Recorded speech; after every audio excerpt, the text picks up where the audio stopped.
وأطيب منك لم تلد النساء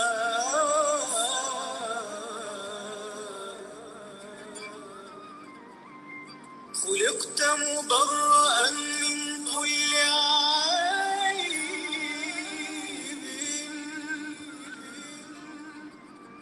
كأنك قد خلقت كما تشاء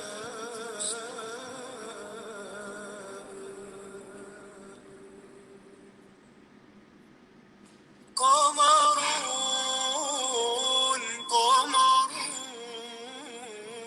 قمر سيدنا النبي قمرون وجميل وجميل وجميل. وعليكم السلام, ahlan wa sahlan, selamat datang semua. InsyaAllah pukul 3.05 minit akan memulakan insyaAllah.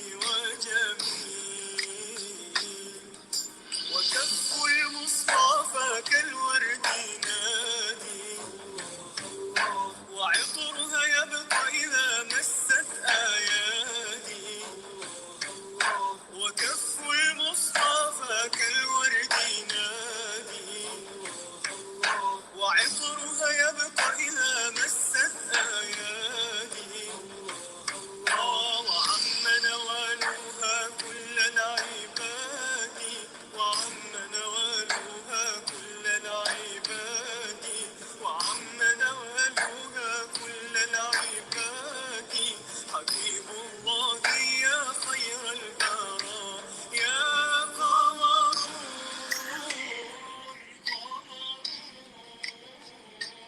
قمر سيدنا النبي قمر وجميل وجميل وجميل سيدنا النبي وجميل.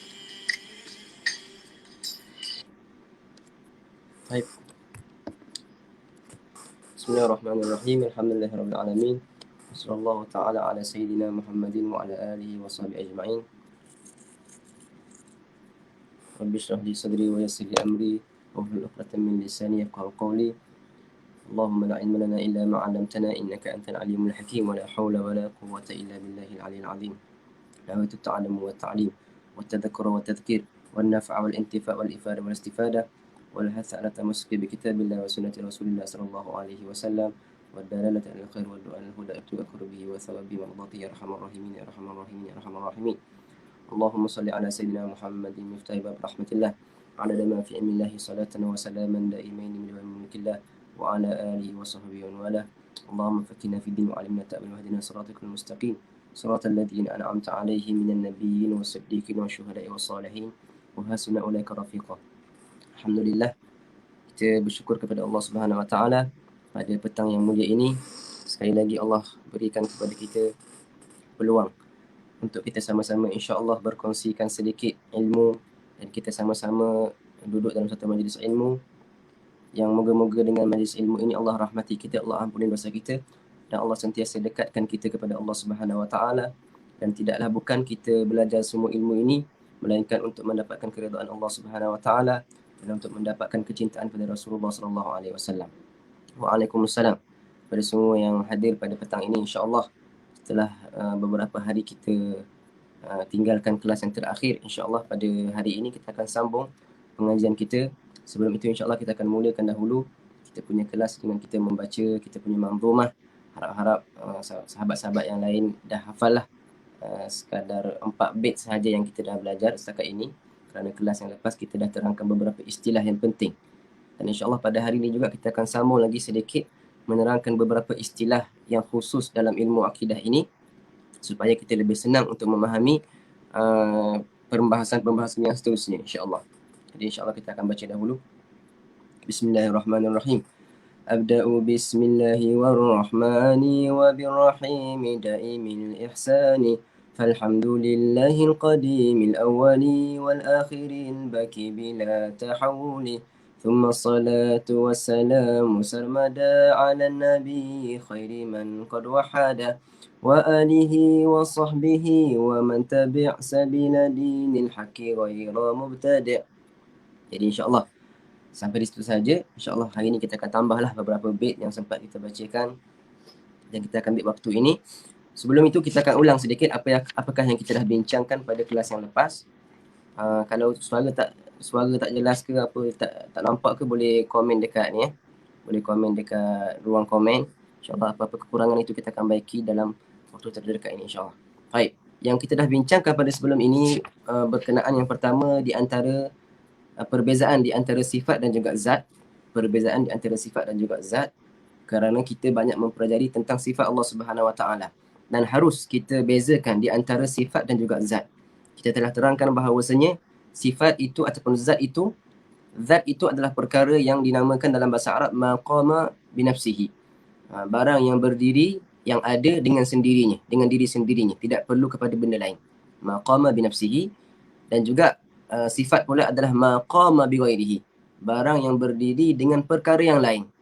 Barang yang berdiri dengan perkara yang lain yang perlu menempel pada zat untuk dia ada. Kerana sifat tidak boleh ada seorang diri tanpa ada zat.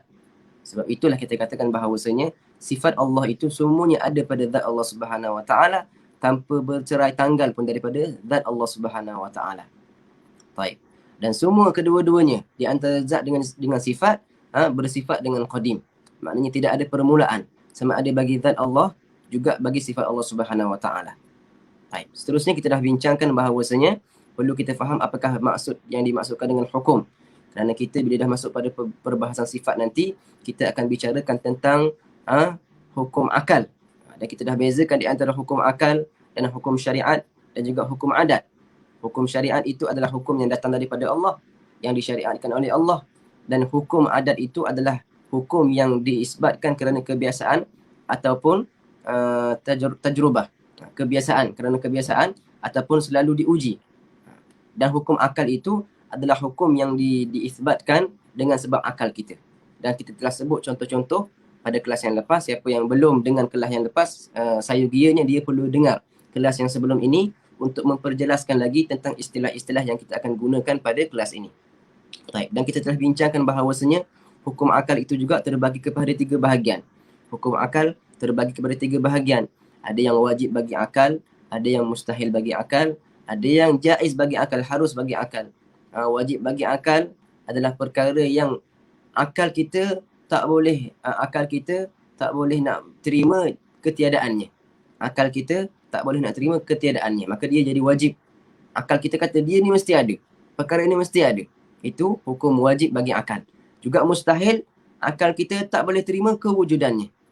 Ma la yatasawwar fil aqli wujuduhu. Ma la yatasawwar fil aqli wujuduhu. Barang yang tak boleh diterima akal kewujudannya, maka itu perkara yang mustahil.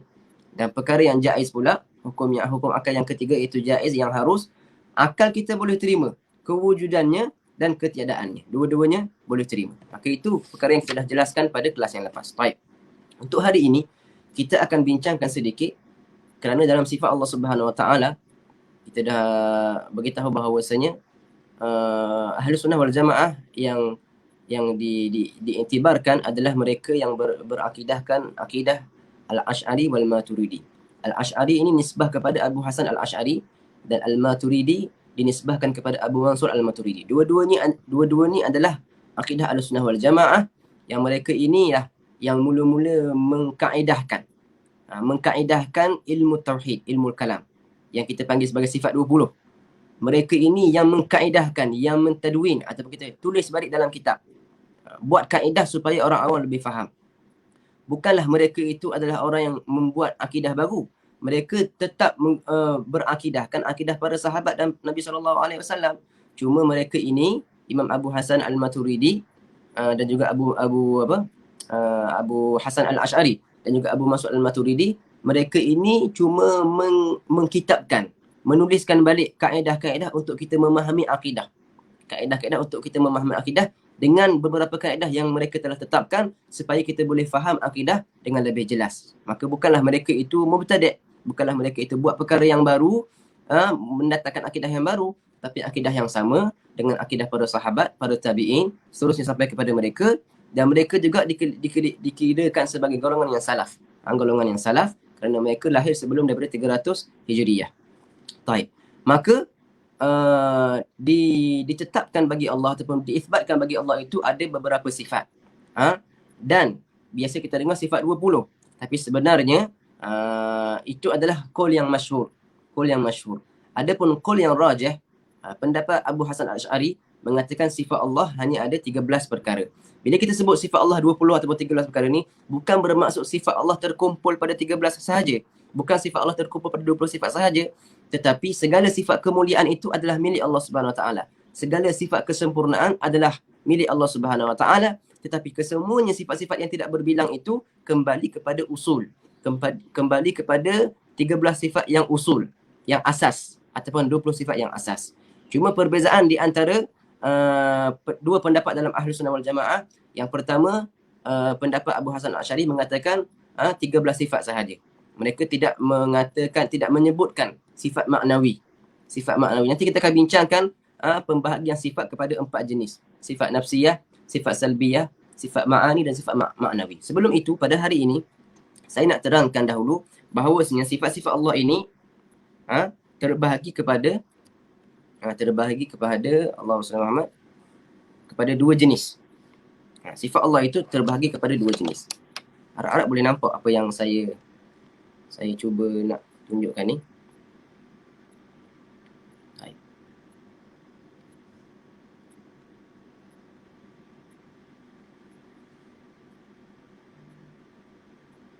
Okey. Sifat wajib bagi Allah ini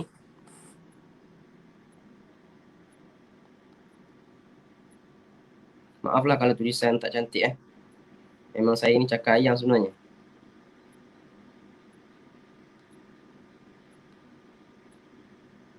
Sifat wajib bagi Allah ini kita kata sama ada 20 ataupun 13. Imam Abu Hasan Al-Asy'ari mengatakan ada 13 sifat, dan Imam Abu Mansur Al-Maturidi juga Abu Bakar Al-Baghilani mengatakan ada 20 sifat. Perbezaan mereka hanyalah dipanggil khilaf lafzi. Maksud yang sama, tetapi mereka mengisbatkan sifat maknawi yang sampai 20 tu kerana mereka mengisbatkan sifat maknawi. Dan orang yang pendapat yang mengatakan 13 sifat juga, mereka tak menafikan adanya sifat maknawi. Cuma mereka mengatakan sifat maknawi tak perlu disebut kerana dah ada sifat ma'ani. Nanti kita akan bincangkan apakah sifat ma'ani dan juga apa sifat maknawi. Sebelum itu saya nak terangkan ini, bahawa sifat Allah itu terbahagi kepada 2 jenis. 2 jenis. Ada yang dinamakan sebagai sifat wujudi. Sifat wujudi. Ada yang dinamakan sebagai sifat thubuti. Okey. Sifat wujudi dengan sifat thubuti. Ada perbezaan di antara sifat wujudi dan juga sifat subuti. Wujudi. Allah tulisan.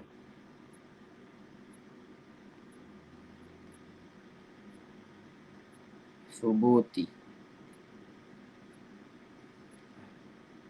Tulisan memang tak cantik satu sebab pakai tab. Okey. Sifat wujudi ini adalah sifat yang memang ada pada Allah Subhanahu Wa Taala. Begitu juga sifat thubuti. Sifat thubuti ini juga ada pada Allah Subhanahu Wa Taala. Cuma apa perbezaannya di antara sifat wujudi dengan sifat thubuti? Sifat wujud ini sifat yang zat sifat itu ada pada zat Allah Subhanahu Wa Taala. Diri sifat itu ada pada zat Allah Subhanahu Wa Taala. Dengan kata apa? Ada pada fikiran kita dan juga ada pada luaran. Ada pada fikiran kita, kita boleh bayangkan adanya sifat, contohnya sifat qudrah Allah. Sifat qudrah Allah ada pada zat Allah Subhanahu Wa Taala, pada zihin, pada akal kita, dan juga kalau kita dibukakan hijab akan nampak sifat qudrah pada zat Allah Subhanahu Wa Taala. Misal, ataupun sebelum kita terangkan dulu sifat thubuti. Adapun sifat thubuti adalah sifat yang hanya dipanggil apa? Amrun i'tibari. Perkara yang diiktibarkan sahaja. Perkara yang diibaratkan sahaja tanpa dia ada benar-benar pada zat Allah. Maknanya kalau kita bukakan hijab, tak nampak sifat thubuti. Dalam kitab-kitab Melayu, kitab-kitab Jawi, antaranya pada dalam kitab Bakurah menterjemahkan sifat wujudi ini dengan sifat apa? Dipanggil sifat yang sungguh. Sungguh lagi ada.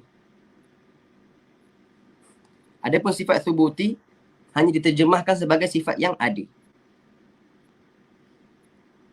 Sifat yang sungguh lagi ada. Subuti pula adalah sifat yang sifat yang ada sahaja. Apa beza sungguh dengan ada?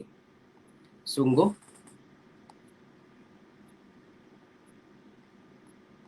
dengan ada. Semua benda yang sungguh itu mestilah ada. Tetapi tak semesti perkara yang ada itu dia adalah sungguh. Contohnya kalau kita letak pada makhluk, sifat yang wujudi ni ataupun kita panggil sifat yang sungguh, dia itu ciri-ciri dia apa? Jika dibukakan hijab akan nampak sifat tersebut. Dan dia itu adalah ada diri sifatnya. Ada zat sifatnya. Berbeza dengan sifat yang subuti. Berbeza dengan sifat subuti ini. Subuti ini, dia diri zatnya tidak ada. Cuma kita memang perlu isbatkan dia. Kerana dia sungguh dia ada pada zat Allah Subhanahu Wa Taala. Mungkin pening lagi, tapi saya akan terangkan dengan contoh. Baik. Contoh, perkara yang sungguh ini perkara yang memang ada dan dipanggil sungguh. Sungguh lagi ada. Ada pada zat Allah Subhanahu Wa Taala. Jika dibukakan hijab akan nampak sifat kudrah Allah, akan nampak sifat sama Allah pada sifat Allah pada zat Allah Subhanahu Wa Taala. Contohnya kita kata, contohnya warna putih ataupun kasar. Dua sifat ini, katakanlah hitam pada kitab ini, dipanggil sifat wujudi. Memang ada hitam ni. Kita nampak hitam dekat kitab ini. Dan licin yang ada pada kitab ini, kita nampak ada pada kitab ini. Kita boleh rasa. Sebab sifat sungguh ini ataupun sifat wujudi ini, sifat yang boleh dikesan dengan panca indera. Sifat yang boleh dikesan dengan mata kita, dengan tangan kita boleh rasa, boleh bau. Itu sifat-sifat wujudi yang memang dia sungguh ada. Dia sungguh lagi ada. Sebab dalam bahasa Melayu ni kita kekurangan istilah tau.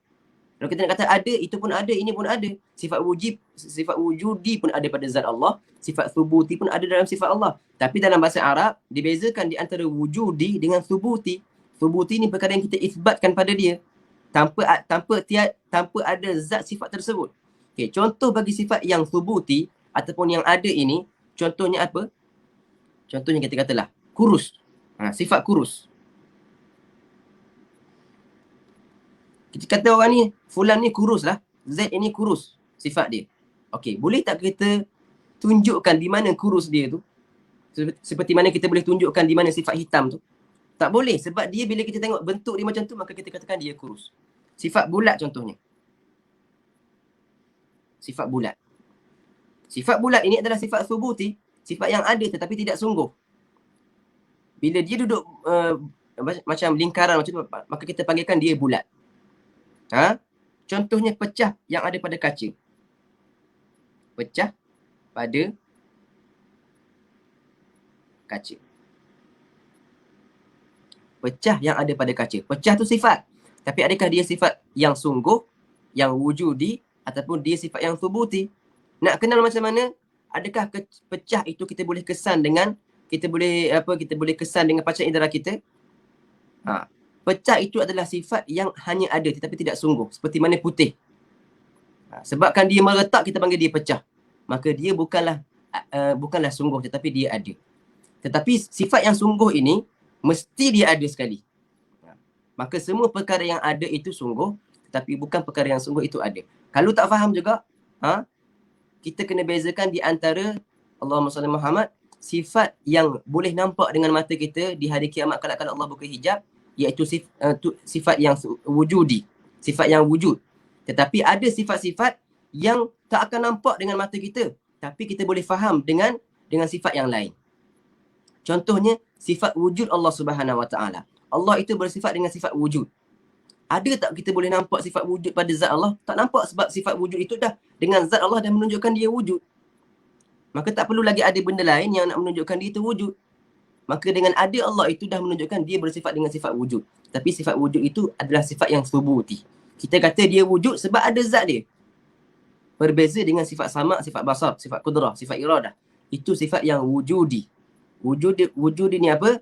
Sifat yang memang kalau dibuka hijab, kita akan nampak sifat Allah itu pada zat Allah Subhanahu Wa Taala. Sifat sungguh ini ada 7 jenis sahaja. Iaitu sifat ma'ani.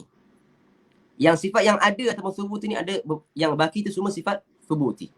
Semuanya sifat subuti. Contohnya sifat kidam Allah Subhanahu Wa Taala. Allah ada sifat kidam Allah ada tanpa permulaan. Allah ada tanpa permulaan.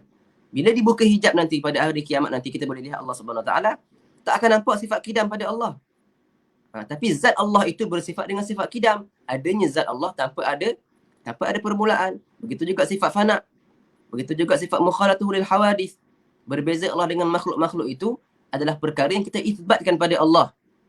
Tanpa benda zat sifat itu ada pada zat Allah Subhanahu Wa Taala. Baik. Kalau tak faham pun tidak ada masalah, kerana kita akan lebih faham kalau kita bacakan pada kelas-kelas yang seterusnya, insya-Allah. Baik. Jadi kita ulang sekali lagi bahawanya sifat wujud, sifat Allah itu ada 20 perkara di sisi pendapat yang masyhur. Sebab tu panggil sifat 20. Tak ada orang panggil sifat 13. Sebab itu pendapat yang masyhur. Tapi pendapat yang rajih, pendapat yang lebih tepat adalah sifat Allah itu ada 13 perkara. Sama sahaja pendapat ini, cuma mereka berbeza pada mengisbatkan sifat maknawi. Yang pendapat pertama yang kata 20 itu, mereka kata perlu sebut juga sifat maknawi. Sebab kalau tak sebut akan kekurangan pada kefahaman. Tapi pendapat yang mengatakan 13 sifat, mereka kata tak perlu sebut dah. Sebab dah ada pada sifat ma'ani. Maka nampak perbezaan itu, perbezaan hanya pada lafaz sahaja. Tapi sebenarnya mereka dua-dua akidah yang sama. Cuma pada pengisbatan, nak sebut dalam kitab ke tak nak sebut, itu perbezaan mereka. Dan ke-13 sifat ataupun ke-20 sifat ini terbahagi kepada 2 jenis. Ada sifat yang jenis wujudi, yang diterjemahkan sebagai sungguh. Ada sifat yang berjenis subuti. Subuti diterjemahkan sebagai ada. Benda yang sungguh mesti ada. Tapi benda yang ada tidak sungguh. Boleh faham? Apa maksud subuti wujudi ini? Wujudi ini adalah sifat yang ada diri sifatnya. Ada diri. Maknanya nak ada benda. Ada zat sifatnya. Dan bila dibukakan hijab, kita akan nampak sifat tersebut pada zat Allah Subhanahu Wa Taala. Dia ada berapa? Ada 7 perkara. Iaitu sifat ma'ani.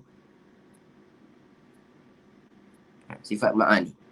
Adapun yang baki itu semuanya adalah sifat subuti.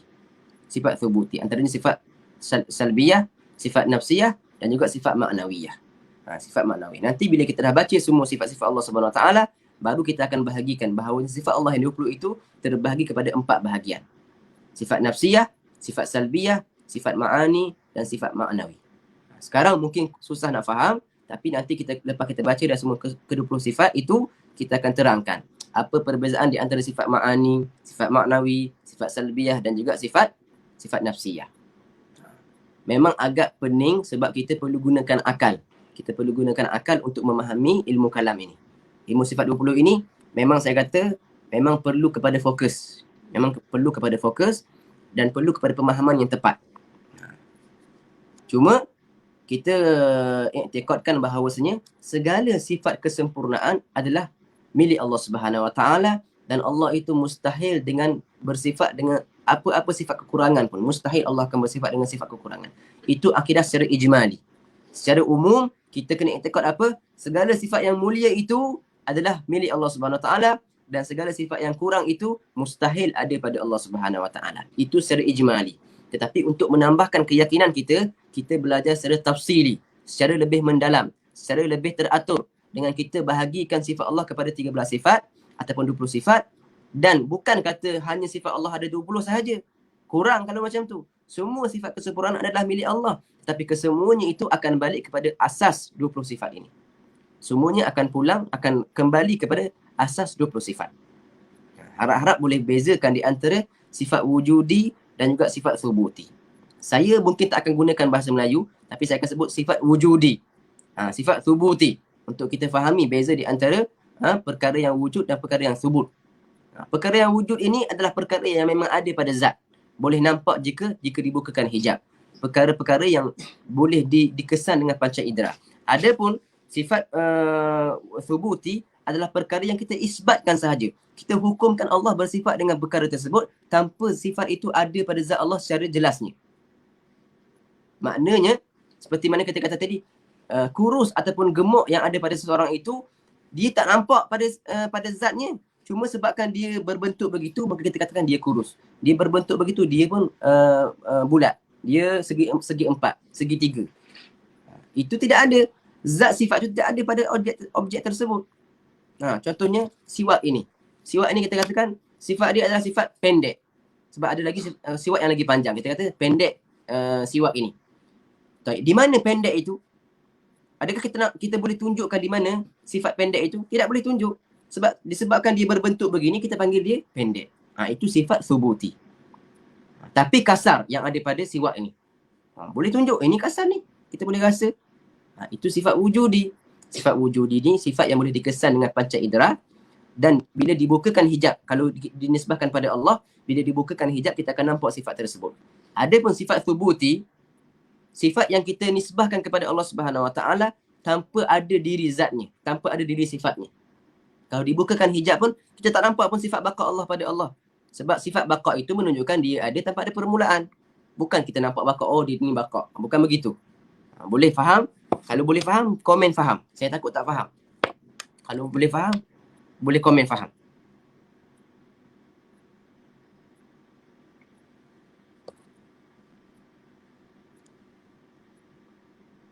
Kalau tak faham, kita tak boleh bergerak ke bab seterusnya. Kita kena fahamkan dulu benda ni.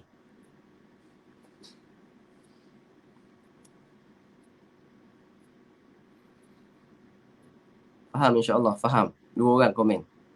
Baik, faham. Saya paling takut sebenarnya nak terang pasal benda ni. Takut kita tak sampai kepada nak memberi kefahaman kepada orang. Okey. Kalau kita dah boleh bezakan antara sifat wujudi dan sifat thubuti, insya-Allah barulah kita boleh masuk kepada pembahasan sifat yang 20 ini, insya-Allah. Baik. Jadi kita akan masuk kepada kitab kita kembali.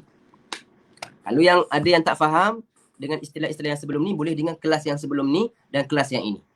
Kelas yang keempat dan kelas yang ketiga, saya terangkan tentang istilah yang sangat penting dalam ilmu akidah ini, supaya kita boleh faham sifat yang seterusnya dengan senang sekali. Baik. Kita masuk kepada Allahumma salli Muhammad fi sifatillah subhanahu wa ta'ala. Al-faslul awal, fasal yang pertama pada mengatakan sifat-sifat Allah subhanahu wa ta'ala. Sifat yang mana?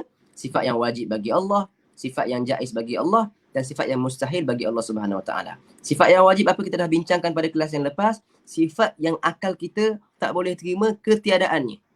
Akal kita tak boleh terima ketiadaannya. Dia mesti ada juga pada Allah subhanahu wa ta'ala. Kerana kalau dia tidak ada, itu mustahil. Itu mustahil. Adapun sifat mustahil, lawan dia, akal kita tak boleh terima kewujudan sifat tersebut. Contohnya Allah bersifat dengan sifat pekak, tak dengar. Itu mustahil bagi zat Allah subhanahu wa ta'ala. Kerana Allah mendengar segala perkara. Maka sifat abkam ataupun asam itu mustahil bagi Allah subhanahu wa ta'ala, mustahil pada akal. Akal kita tak boleh terima. Kalau kita belajar betul-betul, memang tak boleh terima benda tu. Baik. Dan sifat yang jaiz adalah sifat yang akal kita boleh terima kewujudannya dan ketiadaannya. Dua-duanya boleh. Tidak ada masalah bagi akal kita untuk menerima kewujudan sifat tersebut dan ketiadaan sifat tersebut. Baik. Qala an-nadhim rahimahullahu ta'ala wa ba'du fa'lam bi wujubil ma'rifah min wajibin lillahi 20 sifah. Fallahu mawjudun qadimun baki mukhalifun lil khalqi bil itlaqi. وقائم غني وواحد وحي قادر مريد عليم بكل شيء سميع البصير والمتكلم له صفات 7 تنتظم فقدرة إرادة سمع بصر حياة العلم كلام استمر. Kalau kita baca tanwin bertemu dengan alif lam ni, kita akan tambah nun. Kita baca tanwin, sami'un tak boleh baca kan? Maka kita tambahkan nun. Sami'unil basiru. Kita tambahkan nun berbaris bawah. Sebab tanwin ni sebenarnya adalah, masuk bab tajwid sikit Baik, ini tambahan lah. Sebab apa kita kena tambah nun? Saya terangkan sikit.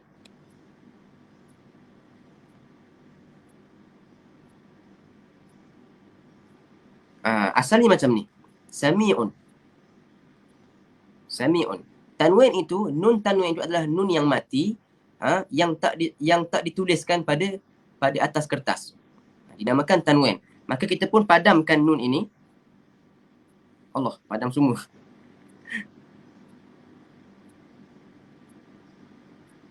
Kan?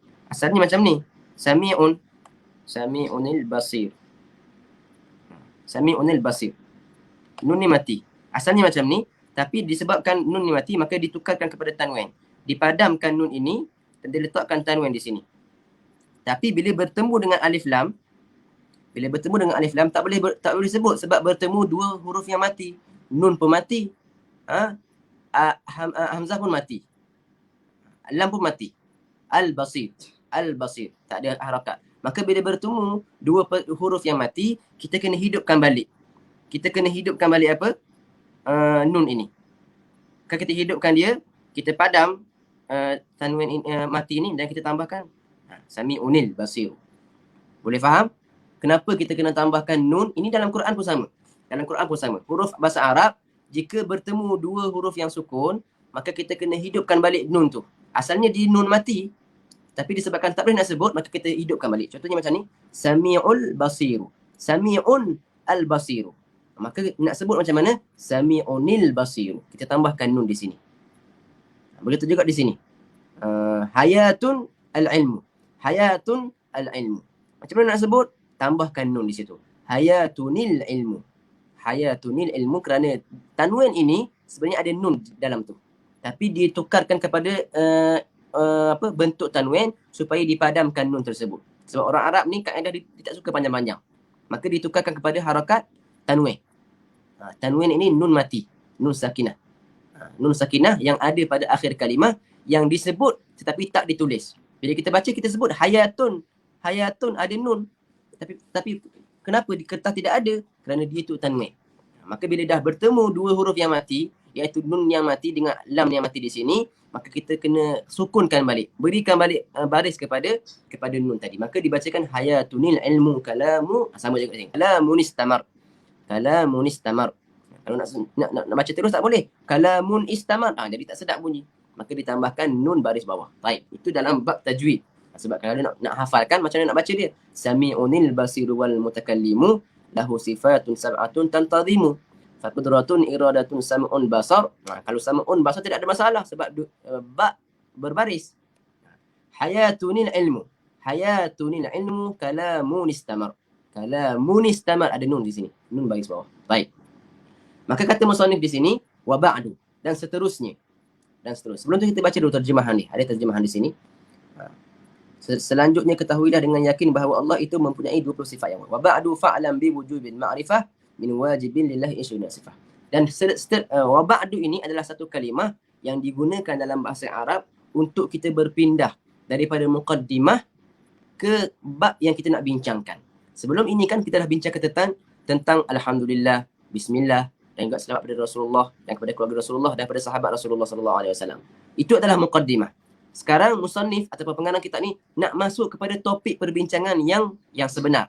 Maka digunakan perkataan ba'du. Dalam khutbah biasa bila dia dah baca ayat-ayat taqwa, dia pun kata amma ba'du. Dalam khutbah Nabi pun disebutkan wa ba'du. Maka wa ba'du ini adalah selanjutnya. Selanjutnya kita akan masukkan kepada bab ataupun topik perbincangan kita. Fa'lam, ketahuilah. Ketahuilah wahai orang-orang yang nak baca kitab ini biwujubil ma'rifah. Ketahuilah bahawasanya wajib bagi kamu itu mengenal Allah Subhanahu Wa Taala. Mengenal. Wajib bagi kamu untuk mengenal. Ma'rifah ini apa? Di sini dikata al-ma'rifah adalah al-jazam al-muwafiq lil haqq an dalilin wa laysa bitaklidin liman'ihi fi ilmi al-aqaid in kana fil muqallid ahliyatun lin-nazar. Wajib bagi kita untuk ada ma'rifah. Untuk kita pelajari ilmu ma'rifah. Kenal Allah dengan ma'rifah. Apa maksud kenal Allah dengan ma'rifah? Maknanya di sini dikatakan al-jazam al-muwafiq lil haq. I'tiqad kita yang betul-betul kuat tentang Allah Subhanahu Wa Taala yang benar, yang selari dengan kebenaran, an dalilin. Dengan menggunakan dalil. Kita wajib mengenal Allah dengan sifat-sifat Allah itu dengan menggunakan dalil. Maknanya perlu kita pelajari apakah dalil pada kata Allah itu wujud, apakah dalil pada kata Allah itu qidam, baqa dan seterusnya, bukan dengan hanya taklid. Bukan dengan hanya taklid. Apa itu taklid? Taklid ini orang yang i'tiqad, orang yang beriman dengan hanya mengikut orang yang sebelumnya. Dia hanya ikut guru dia. Guru dia kata Allah itu sifat wujud. Dia pun percaya, pegang betul-betul. Tanpa dia tahu kenapa Allah kena bersifat dengan sifat wujud. Boleh faham? Maka kita dikatakan pada ulama tauhid, wajib seseorang itu kenal Allah, i'tiqad, beriman kepada Allah itu dengan dalil. Dengan ada dalil, dengan ada bukti. Supaya dia sampai kepada yakin yang sebenar. Contohnya kita bezakan di antara orang yang pernah pergi ke Mekah dan dia tengok sendiri dengan mata kepala dia Kaabah, dengan orang yang hanya percaya sebab mak dia bagi tahu. Mak dia kata dekat Mekah ada Kaabah. Dia pun percaya, dia taklid sahaja kepercayaan itu.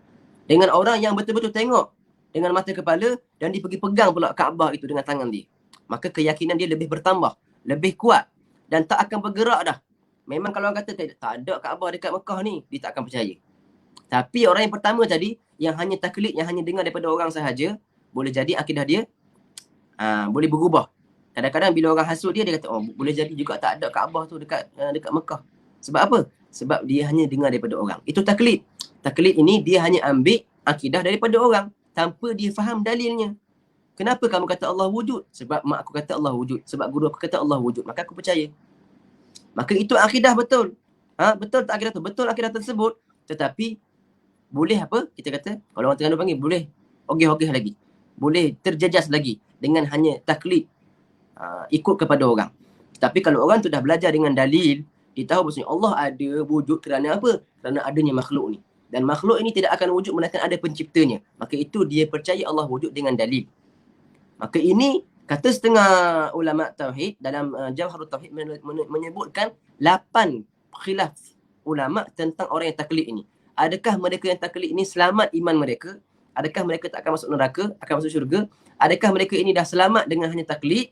Ada 8 khilaf ulama tentang pendapat muqallid ini. Adakah mereka itu selamat atau tak selamat? Pendapat yang diambil oleh Imam As-Sanusi antaranya mengatakan bahawasanya tak cukup hanya sekadar taklid. Tak cukup bagi mereka yang muqallid. Apa pun begitu, ada juga ulama yang mengatakan dah cukup jika dia taklid. Cukup dah untuk memasukkan di dalam syurga. Jika dia taklid, dengan syarat dia tak berubah iman dia. Mati dalam keadaan dia taklid, berpegang dengan taklid yang betul. Tetapi pendapat yang paling rajih, pendapat yang paling mu'tamad ataupun kita panggil paling masyhur adalah pendapat yang mengatakan beza antara dua. Kalau orang itu mampu untuk belajar tentang dalil, maka dia wajib belajar. Kalau orang itu mampu, dia adalah ahli nazar, ahli yang orang-orang yang mampu berfikir, boleh fikir dengan akal dia tentang sifat-sifat Allah ini, maka dia wajib belajar dan tak cukup bagi dia taklid. Tetapi ada orang yang memang tak boleh faham, bebal otak dia ni. Allah jadikan dia otak bebal. Tak boleh nak faham tentang dalil-dalil ni, maka cukup bagi dia taklid sahaja. Maka kalau dia mampu untuk berfikir, mampu untuk belajar tentang dalil, maka dia wajib belajar dan tak cukup bagi dia taklid. Tapi orang yang tak mampu belajar, memang otak dia bebal, maka cukup bagi dia taklid sahaja. Ini pendapat yang rajih. Adapun ada pendapat yang mengatakan orang taklid ni memang akan masuk neraka. Itu pendapat yang syadid. Pendapat yang agak keras. Dia mampu fikir ke? Tak mampu fikir ke? Dia kena belajar juga tentang dalil kewujudan Allah Subhanahu Wa Taala. Pendapat yang ringan, sangat ringan, katakan taklid dah lepas dah. Maknanya ada pro dan kontra, ada yang syadid, ada yang terlalu ambil remeh. Tetapi kita ambil yang pertengahan. Mereka yang boleh berfikir, boleh belajar, mampu belajar, dia wajib belajar. Tak cukup bagi dia taklid. Tapi mereka yang bebal otak dia, tak boleh nak belajar, maka cukup bagi dia taklid. Ini pendapat pertengahan yang merupakan pendapat yang rajih. Baik.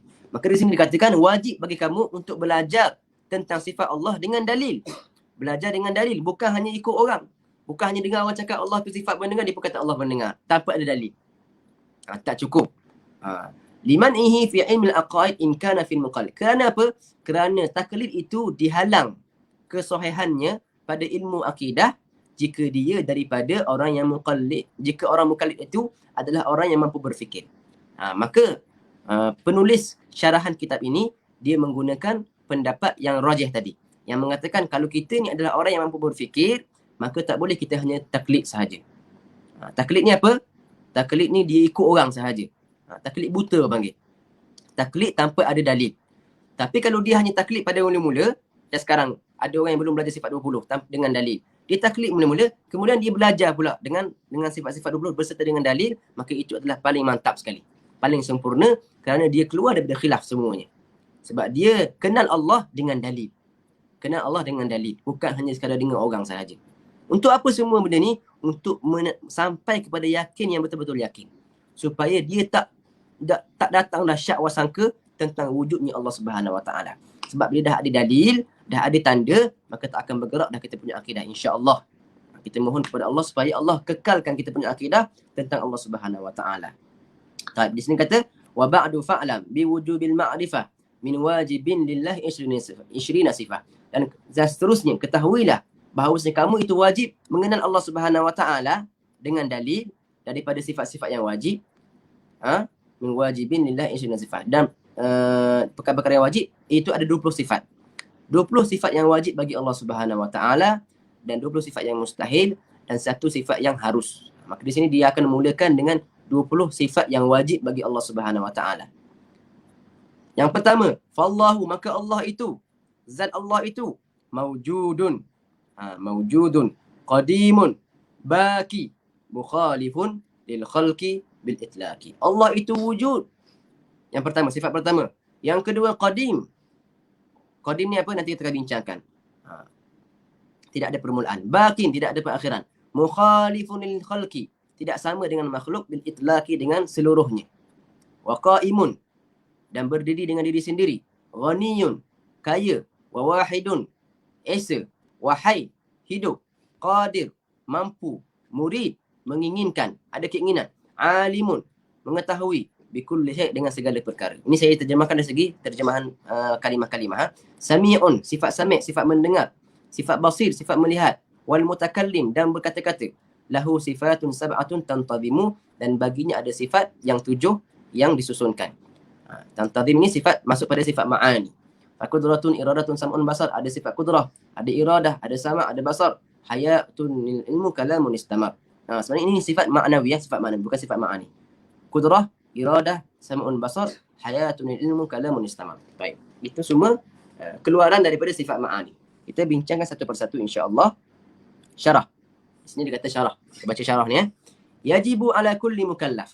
Wajib di atas setiap mukallaf. Siapa itu mukallaf? Kita dah bincangkan mukallaf ini adalah mereka yang dipertanggungjawabkan, yang diberi kepada mereka buku catatan. Iaitu dengan 4 syarat. Orang yang baligh, berakal, sampai kepadanya dakwah, dan juga dan baik panca inderanya. 4 sifat ataupun 4 syarat bagi mukallaf. Kita dah bincang kepada kelas pertama dahulu. Wajib bagi setiap mukallaf itu, orang yang dah baligh dan berakal itu, an ya'rifa, untuk mengetahui, min sifatillahi ta'ala, daripada sifat-sifat Allah yang wajib bagi hak Allah Subhanahu Wa Ta'ala. Apa sifat yang wajib itu? Ma la yutasawwar fil aqli adamuhu. Sini boleh baca dua. Ma la tasawwar pun boleh, yutasawwaru pun boleh. Barang yang tak dapat difikirkan, tak dapat digambarkan pada akal ketiadaannya. Itu takrif apa? Takrif sifat wajib. Takrif sifat wajib. Ini wajib, ini takrif dia.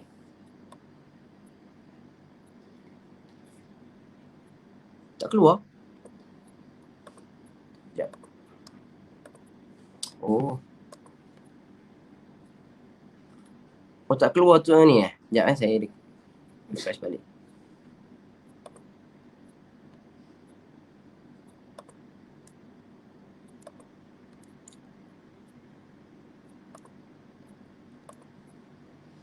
Tak keluar skrin. Saya ingatkan keluar skrin. Okey, boleh nampak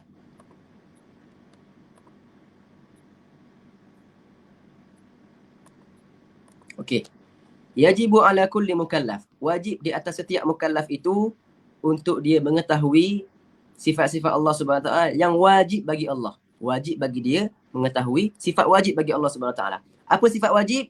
Adalah barang yang tak dapat digambarkan, tak dapat difikirkan pada akal kita ketiadaannya. Adamuhu ni apa? Ketiadaannya. Akal tak boleh terima ketiadaan itu, takrif sifat wajib. Dan mustahil pula adalah ini mustahil. Allah. Barang yang tak dapat difikirkan, barang yang tak dapat digambarkan pada akal kita kewujudannya. Akal tak boleh terima jika dia ada. Dan sifat yang jaiz pula adalah ini jaiz. Wal jaizu fi haqqihi huwa ma yasihhu fil aqli wujuduhu wa adamuhu. Barang yang boleh, yasih ni maknanya boleh pada akal kita terima wujuduhu ataupun adamuhu. Boleh terima kewujudannya ataupun ketiadaannya. Saya dah bincangkan tentang ta'rif Allahumma salli Muhammad, ta'rif sifat wajib, ta'rif sifat mustahil dan juga sifat jaiz pada kelas yang lepas. Sebab tu kita baca ni kita dah senang faham dah. Wa kadza, dan begitu juga yajibu alaihi, wajib juga ke atas mukallaf tadi an ya'rifa, untuk mengetahui mithla dzalika, bilangan yang sama juga pada hak, bukan mithla dzalika ni perkara yang wajib, mustahil dan juga jaiz juga pada hak Rasul. Sifat wajib bagi Rasul pun kena tahu, sifat mustahil bagi Rasul pun kena tahu, sifat jaiz bagi Rasul pun kena tahu. Wabada an-nadhim, dan musannif ataupun pengarang kitab ini memulakan kitab ini ataupun abyat ini dengan menyebutkan bidzikri ma yajibu fi haqqihi, dengan menyebutkan perkara yang wajib bagi hak Allah Ta'ala, dan dia adalah 20 sifat. Merupakan 20 sifat mufassalah katali yang akan diterangkan pada yang seterusnya ini. Maka sifat yang pertama yang disebutkan oleh musannif adalah sifat al-wujud. Wa ba'du fa'lam bi wujubil ma'rifah min wajibin lillahi sifat fallahu mawjudun. Fallahu mawjudun. Sifat pertama dinamakan sebagai sifat nafsiyah. Sifat yang dibangsakan kepada diri Allah Subhanahu Wa Taala. Sifat yang dibangsakan pada diri Allah Subhanahu Wa Taala. Allah itu ada. Maka bila kata Allah ada, maka Allah bersifat dengan sifat wujud. Maka wujud itu bermaksud apa? Adanya Allah Subhanahu Wa Taala. Sifat yang pertama sekali. Kerana sifat ini paling penting kerana apa? Kenapa disebutkan mula-mula sekali? Kerana jika Allah tidak ada dan itu mustahil, maka tidak adalah sifat-sifat yang lain. Perlulah kita isbatkan dahulu, kita letakkan dahulu bahawa dalam hati kita Allah itu ada. Allah itu ada. Dan adanya Allah ini, kita perlu tahu Allah itu ada dengan dalil. Bukan sekadar kita dengar orang cakap Allah itu ada. Sebab orang yang hanya dengar daripada orang Allah itu ada, dia boleh percaya, dia boleh i'tikad, dia boleh yakin. Tapi yakin dia belum lagi mantap. Yakin dia itu boleh berubah pada bila masa sahaja. Sebab dia tahu Allah ada tanpa ada dalil. Seperti yang contoh kita tadi, orang yang tahu adanya Kaabah di Mekah, tanpa dia pergi tengok lagi Kaabah dekat Mekah. Dia boleh timbul was-was lagi. Dia boleh timbul syak lagi. Sebab dia belum tengok lagi dengan mata kepala dia. Maka kalau ada orang hasut dia kata tidak ada Kaabah di Mekah ni, dia kadang-kadang boleh tertarik juga, percaya juga. Sebab dia kenal Kaabah tanpa ada dalil. Begitu juga orang yang kata Allah itu wujud, Allah itu ada, perlu ada dalil. Dan kita kena bezakan di antara wujud kita dengan wujud Allah Subhanahu Wa Taala. Kita pun wujud juga. Kita pun ada juga. Allah pun wujud juga. Adakah wujud kita dengan wujud Allah itu sama? Tidak sama. Allah tak akan pernah sama dengan makhluk. Allah tak akan pernah sama dengan makhluk. Sebelum kita masuk pada sifat wujud, kita nak sebutkan 3 perkara. 3 perkara yang merupakan natijah. Kita panggil apa? Apa yang kita akan dapat bila kita belajar ilmu akidah ini. 3 ini merupakan perkara yang paling penting sekali dalam akidah. Yang pertama, kita kena ketahui bahawasanya Allah tak akan pernah sama dengan makhluk. Allah tak akan pernah sama dengan makhluk, sama ada zatnya dan sifatnya ataupun af'alnya, perbuatannya. Tak akan pernah sama dengan makhluk. Jangan sesekali samakan Allah dengan makhluk, kerana Allah tak akan pernah sama dengan makhluk. Laisa kamitslihi syai' wa huwas sami'ul basir. Ini natijah yang kita akan dapat bila kita belajar ilmu akidah. Yang kedua, segala sifat kesempurnaan adalah milik Allah Subhanahu Wa Taala. Perkara yang mulia, perkara yang baik, perkara yang cantik, semuanya milik Allah Subhanahu Wa Taala. Semuanya ada pada Allah Subhanahu Wa Taala. Dan segala perkara yang kekurangan itu adalah mustahil bagi Allah Subhanahu Wa Taala. Itu perkara yang kedua. Perkara yang ketiga, kita sebagai makhluk ataupun Allah Subhanahu Wa Taala tidak pernah berhajat kepada makhluk, tetapi makhluk semuanya berhajat kepada Allah Subhanahu Wa Taala. Ini 3 poin paling penting bila kita belajar ilmu akidah. Kita akan belajar semua ini, natijah dia 3 perkara. Yang pertama, Allah tak akan pernah sama dengan makhluk, sama ada zatnya ataupun af'alnya ataupun sifatnya, dan Allah tak berhajat kepada makhluk sedikit pun. Tetapi makhluk semuanya berhajat kepada Allah Subhanahu Wa Taala.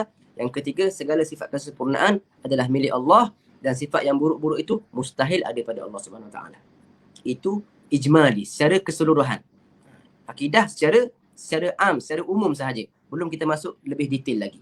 Maka sifat pertama ini dipanggil sifat al-wujud. Allah itu Allah mawjud. Sifat dia ada. Sifat wujud. Bimakna, kita baca di kitab ini, thubuti syai'.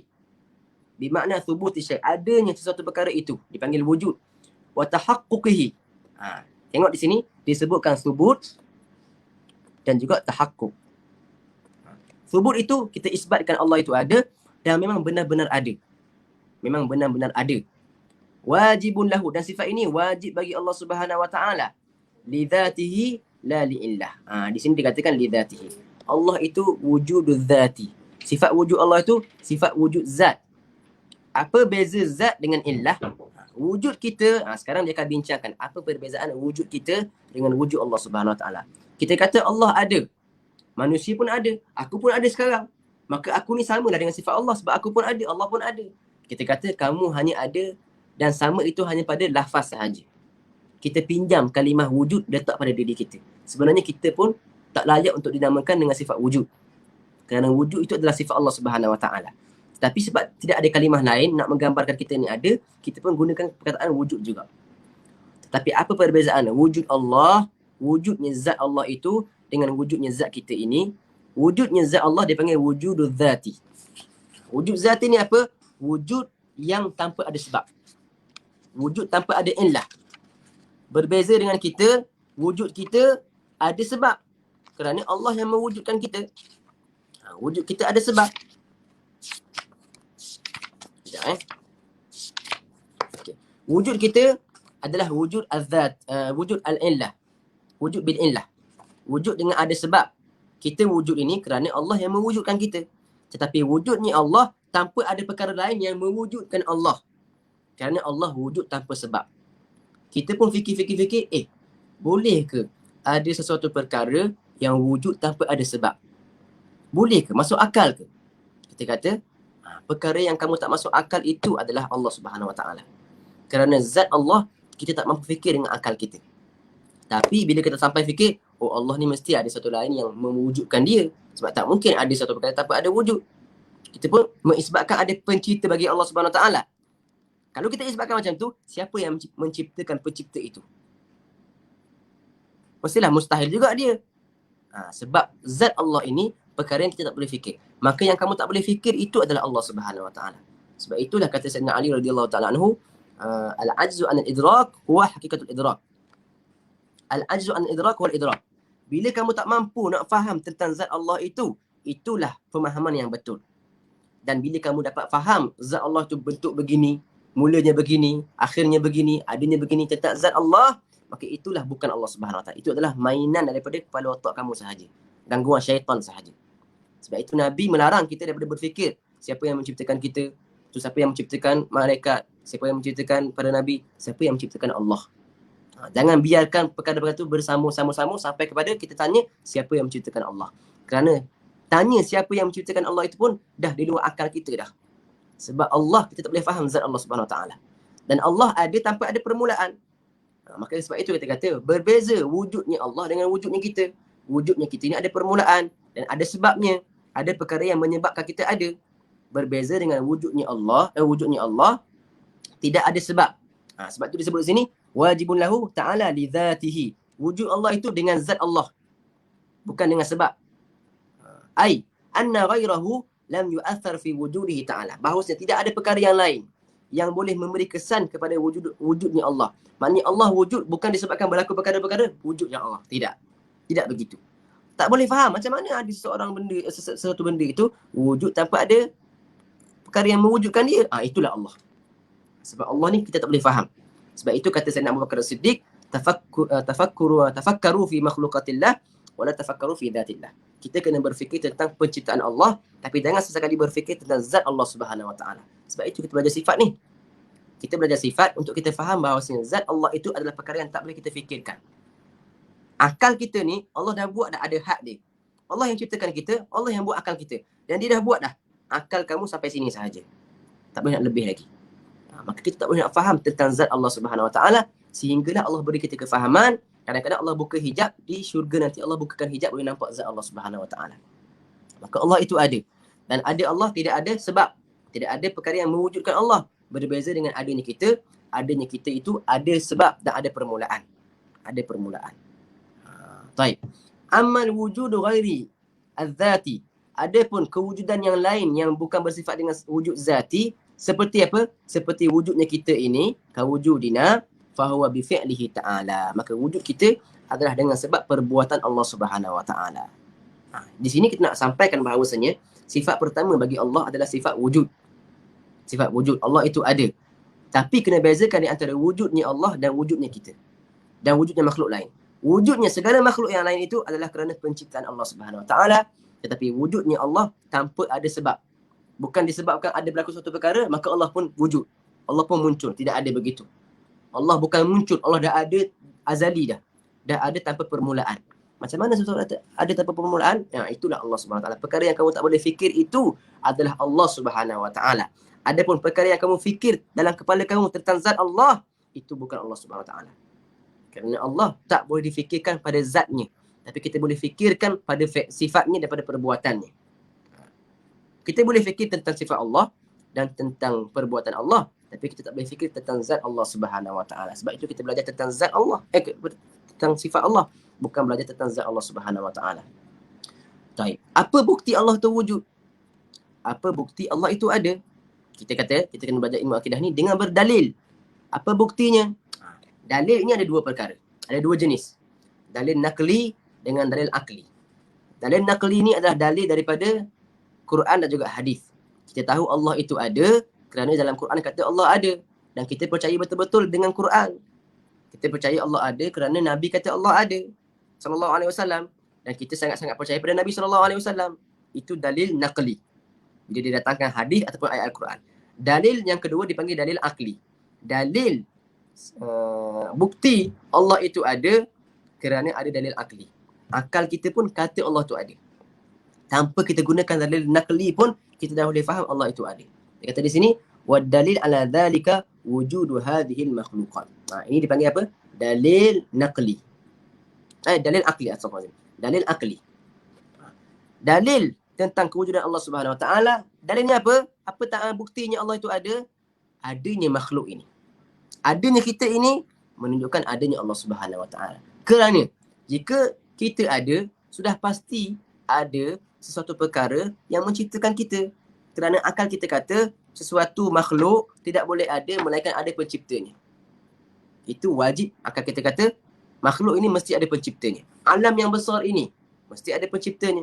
Bulan dan bintang takkanlah terjadi begitu sahaja. Mestilah ada sesuatu yang membuatkannya, menciptakannya. Pergerakan, peredaran bumi, peredaran bulan, peredaran matahari, mestilah ada perkara yang mentadbirkannya. Takkan dia bergerak sendiri. Tak? Takkanlah kita kata siap nasi goreng depan kita kata nasi goreng ini terjadi dengan diri sendiri. Mustahil akal kita kata satu perkara kitab ini boleh siap dengan sendiri je. Tak ada orang yang buat, tak ada orang yang tulis. Tiba-tiba siap. Maka dalil wujudnya Allah Subhanahu Wa Taala adalah dengan wujudnya alam ini. Itu dalil yang terbesar sekali. Dipanggil dalil akli. Walau lam yakun subhanahu wa ta'ala ma kana syai'un minal khalq. Kalaulah benar tidak ada Allah Subhanahu wa taala dan itu mustahil, maka tidak ada dah makhluk ini. Tapi sekarang kita dah nampak dengan mata kepala kita bahawa ada makhluk ini, maka wujudnya makhluk ini menunjukkan wujudnya Allah Subhanahu wa taala. Saya tutupkan kita punya kelas pada malam ini. Disebutkan dalam di bawah ni kisahnya. Seorang Imam Fakhrul Razi, seorang imam yang sangat agung yang menulis tafsir Al-Razi, banyak pengikut dia. Dia banyak pelajar-pelajar dia. Suatu hari dia berjalan di pasar, di kampung dia, diikuti dengan pelajar-pelajar yang ramai. Maka bila dia lalu di pasar tu, keadaan sangat zahmah, sangat sibuk, sangat jam, orang ramai. Maka adalah suara-suara yang berbunyi. Okey, buka jalan untuk Imam Fakhrul Razi. Bagi laluan untuk Imam Fakhrul Razi ni. Imam yang telah mengumpulkan 1000 dalil untuk menunjukkan kewujudan Allah Subhanahu Wa Taala. Imam Fakhrul Razi ni, dia telah kumpulkan 1000 dalil nak menunjukkan Allah itu ada. Maka di pasar itu ada seorang makcik tua. Ada seorang makcik tua. Nah, dia sedang nak beli-beli barang. Tiba-tiba dia pun dengarlah suara. Tolong buka jalan dekat Imam Fakhrul Razi. Buka jalan. Imam Fakhrul Razi nak lalu. Imam Fakhrul Razi. Maka kata makcik tadi tak kenal siapa imam tu. Maka dia bertanya kepada orang sebelah dia yang ada dekat dengan dia. Dia kata, siapa yang orang duk buka jalan tu? Siapa dia ni sampai orang semua nak kena buka jalan kepada dia? Maka kata orang yang di sebelah dia tadi, wahai makcik tak kenal ke Imam Fakhr Razi ni? Imam Fakhr Razi ni seorang ulama yang telah mengumpulkan 1000 dalil tentang kewujudan Allah Subhanahu Wa Taala. Maka makcik tu kata apa? Makcik tu kata, nak tunjukkan Allah itu ada pun perlu pada 1000 dalil ke? Perlu ke sampai 1000 dalil nak tunjukkan Allah itu ada? Ha? Maka makcik tu pun keluarkan satu dalil yang sangat besar. Bahkan digunakan oleh para ulama. Dia kata, kalaulah ada tahi lembu atau tahi unta, mestilah ada untanya. Kalau kita jumpa tahi unta depan kita ni, najis unta, maaf cakap, tahi unta depan kita, adakah dia terjadi dengan begitu sahaja? Mestilah ada unta lalu dekat sini, dia buang air dekat sini. Kalaulah kita nak tengok ada tahi kambing dekat sini, maka mestilah ada kambing yang lalu dekat sini. Dan kalaulah kita tengok alam ni dengan sebesar-besar ni, alam ni dengan bulan, dengan bintang ni, dengan diri kitanya sendiri, mestilah ada suatu perkara yang melakukannya. Takkanlah dia terjadi dengan diri sendiri. Maka disampaikan cerita ini kepada Imam Fakhr Razi. Maka Imam Fakhr Razi kata, Allahumma iman ka iman al-ajuz. Ya Allah, kalaulah ada iman seperti iman ajuz ini, kalaulah boleh aku ni beriman dengan iman orang tua yang macam ni, iman mereka tak akan bergerak dah. Sebab mereka dah faham wujudnya Allah dengan adanya makhluk ini.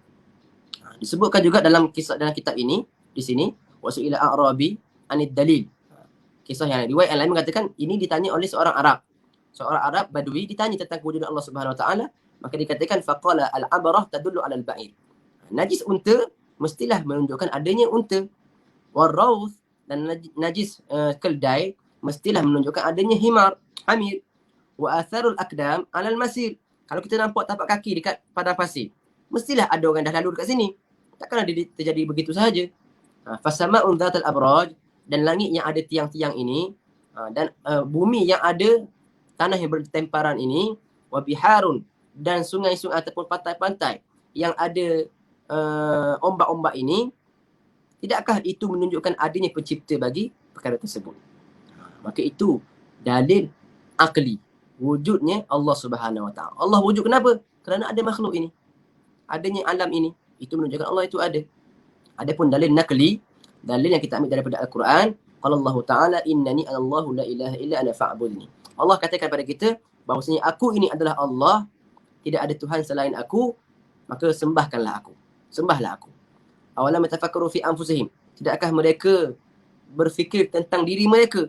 Ma khalaqallahu as-samawati wal arda wa ma bainahuma illa bil haqq. Tidaklah Allah menciptakan langit dan bumi ini dan barang yang di antara langit dengan bumi melainkan dengan kebenaran. Wa ajalin musamma, dan ada tempohnya. Wa inna kathiran minan nas bi liqa'i rabbihim lakafirun. Sesungguhnya ramai di kalangan manusia itu kufur, tak percaya tentang pertemuan dengan Allah Subhanahu Wa Taala. Dua dalil ini menunjukkan Allah kata yang bahawasanya dia ada. Dan kita mengatakan Allah ada berdasarkan apa yang dikatakan oleh Allah Subhanahu Wa Taala. Dan juga dengan dalil akli. Maka kita faham Allah itu ada dengan dua dalil. Dalil nakli dan juga dalil akli. Dalil nakli ini dalil yang kita ambil daripada Al-Quran ataupun hadis. Dalil akli, dalil yang kita dapat daripada akal kita sendiri. Maka dalil akli lebih memberi keyakinan lah kalau ikutkan. Sebab ada orang tak baca Al-Quran. Orang kafir, orang non-Muslim tak baca Al-Quran. Tapi kalau dia fikir betul-betul, mesti ada pencipta untuk alam ini. Sebab itulah orang kafir, orang non-Muslim pun, bila mereka dalam satu kesusahan, bila mereka dalam satu situasi yang genting, contohnya mereka duduk di tengah-tengah laut, tiba-tiba datang ombak yang kuat, dan mereka takut mereka akan mati disebabkan karamnya kapal tersebut, ada dalam kapal. Maka mereka akan kembali kepada Yang Maha Satu. Mereka akan minta kepada yang satu, yang dia tahu. Yang satu ini saja yang boleh menolong dia. Semua berhala-berhala, perkara-perkara lain yang dia sembah itu tak boleh memberi manfaat kepada mereka, kecuali ada satu kuasa yang sangat kuat yang boleh menolong mereka. Maka ketika dalam saat genting itu, mereka akan berdoa kepada Yang Maha Satu itu. Tapi mereka tak mengakui itu adalah Allah Subhanahu Wa Taala. Tapi dalam hati mereka, dalam naluri mereka, memang kita panggil apa? Natural. Secara naturally, mereka tahu bahawasanya ada satu kuasa yang sangat kuat yang mentadbirkan alam ini. Tapi mereka dah sebabkan tak ada hidayah, yang pertama. Yang kedua, kerana tak nak terima kebenaran tersebut, maka mereka tak terima itu adalah Allah Subhanahu Wa Taala. Tapi dalam saat yang genting, Dalam saat yang susah, mereka akan kembali pada yang satu itu. Sebab itu kita kata, semua orang yang berakal boleh faham adanya Allah Subhanahu. Boleh terima bahawasanya Allah itu ada. Boleh terima bahawasanya ada Tuhan yang Maha Satu, yang Maha Esa, yang tidak berhajat kepada mana-mana makhluk. Dan dialah yang mentadbirkan alam ini. Dan dialah yang telah menciptakan alam ini. Itu perkara yang ada pada setiap hati orang manusia. Sama ada dia Muslim ataupun non-Muslim. Cuma kita Muslim ni, alhamdulillah, Allah bagi kita keyakinan yang betul. Dan Allah bagi kita terima untuk kita diterima untuk masuk dalam agama Islam. Maka alhamdulillah, satu nikmat yang paling besar adalah nikmat iman dan juga Islam. Maka kita kena banyak bersyukur kepada Allah Subhanahu Wa Taala kerana bukan semua orang yang dikurniakan akal boleh terima benda ni. Tetapi kita, Allah kurniakan akal pada kita dan akal kita terima kebenaran. Ada orang akal dia gunakan untuk tak menerima kebenaran. Menolak kebenaran dengan akal dia sendiri. Maka dia telah menyalahgunakan akal dia. Menyalahgunakan akal. Baik. Jadi sampai situ sahaja, dah lebih waktu ni. Dah lebih waktu. Kalau faham, boleh komen faham. Supaya saya tahu yang dengar ni faham. Kalau tak faham, kita akan ulang pada kelas yang akan datang. InsyaAllah. Kita dah bincang tentang sifat thubuti dan sifat wujudi. Dan kita dah masuk pada sifat yang pertama, iaitu sifat wujud Allah Subhanahu Wa Taala. Kalau faham, boleh komen faham. Sebelum saya hentikan kita punya kelas pada hari ini.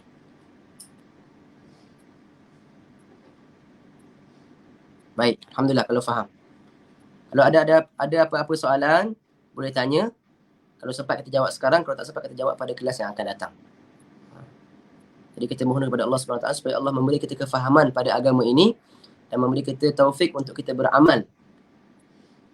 Sayyidina Abu Bakar kata, tafakkaru fi makhluqatillah wa la tafakkaru fi dhatillah. Berfikirlah kamu pada makhluk Allah dan jangan berfikir tentang zat Allah Subhanahu Wa Taala. Kerana kamu memang tak akan faham tentang zat Allah Subhanahu Wa Taala.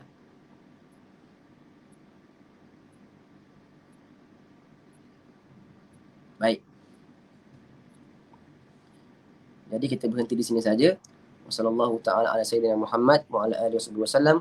Walhamdulillahirabbil alamin. Assalamualaikum warahmatullahi taala wabarakatuh.